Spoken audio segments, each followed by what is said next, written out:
I like to stay humble, but the reality is I'm like a miracle. How many people get to have a second chance at life?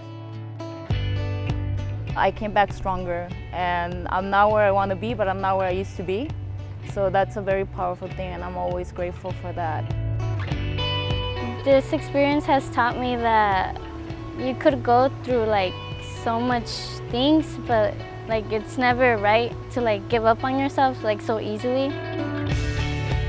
Pacific Clinics has been a blessing to me, and I'm sure there's a lot of people out there right now that need help, but they don't have the facilities like Pacific Clinics.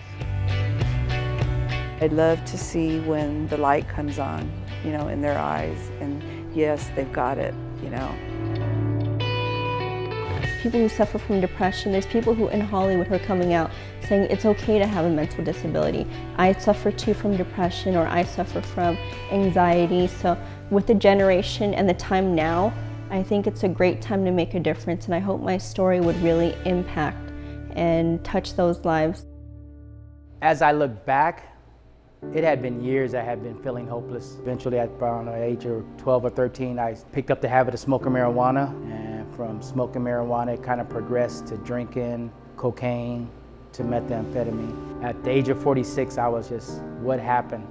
I was going through depression and just feeling kind of, you know, coming up from an abusive relationship. I was broken, like mentally, spiritually, financially, every way. My father was an alcoholic, my mom was a rageaholic. I took my first drink when I was 11 years old. In 1999, I lost my son to suicide, my older son. He committed suicide, and I just wanted to give up. I didn't want to do anything. I was lost. I was lost. When I was in the 5th grade, I used to cut myself.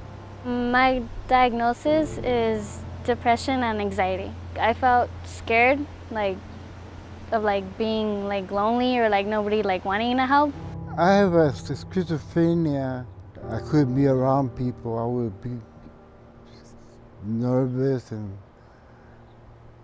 I feel uncomfortable. My grandpa had molested me when I was young, and I didn't know it was wrong. I thought he was touching me.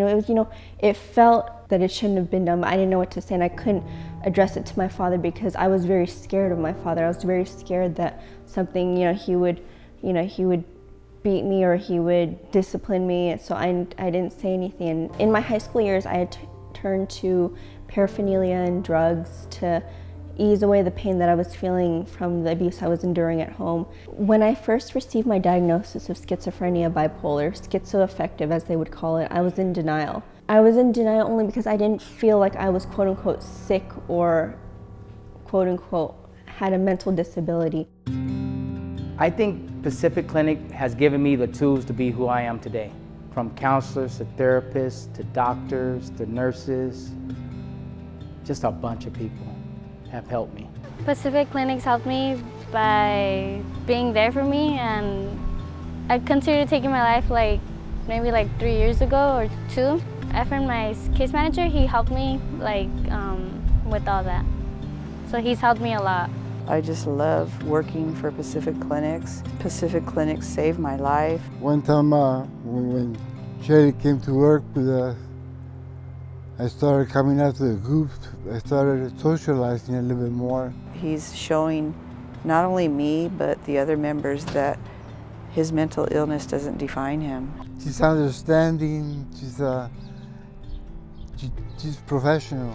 They taught me how to use mindfulness to make me stronger spiritually so I could be able to be strong for my child. They really were my family, who was really trying to give me the best and give me treatment. And it didn't feel like treatment. It felt like the therapy. Honestly, I felt like I was hanging out with friends, and it was really comforting. My champions have been my therapist and my drug and alcohol counselor.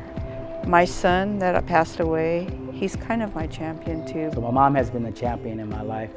She's been diagnosed with dementia, and she's been a real impact in my life. But she never given up on me, and now I give her opportunity, along with me and my kids, to take care of her I've been through so much, and I could have given up on myself like a long time ago, but I continued to like fight against like everything, like every little phase that I went through, and I view myself as a champion for that reason. My champions is my mom. She has gone through such pain in life, and she still, no matter what, fights for me and my two younger sisters. No matter what, she loves us so much, and she's my true champion. Just knowing that there's people out there to help you, and that people care and people have compassion. And I'm just like, I just give the honor to God for giving me the strength. I love you. I love you too.